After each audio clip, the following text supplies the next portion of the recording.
Cox's Bazar city কলেজের 20 কোটি টাকা দুর্নীতির মাধ্যমে আত্মসাৎ করায় সাবেক এমপি এতিম রাখাইন ও অধ্যক্ষ কেতিন অংয়ের বিরুদ্ধে মাননীয় জেলা প্রশাসক মহোদয়ের কার্যালয়ে আমরা একটা স্মারকলিপি দিয়েছি। তিনি আইনগত ব্যবস্থা গ্রহণ করবেন বলে আশ্বস্ত করেছেন।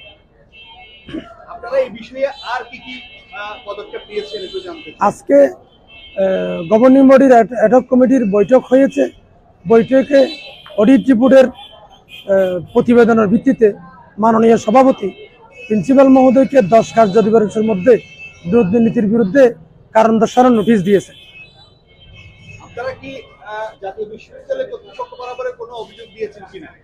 আমি জাতীয় বিশ্ববিদ্যালয় বরাবরে যে অভিযোগ দিয়েছি তৎ বিষয়ে মাননীয় প্রভিসি জাতীয় বিশ্ববিদ্যালয় মহোদয় গত 9 তারিখে তিনি একটি 3 সদস্য বিশিষ্ট তদন্ত কমিটি গঠন করেছেন।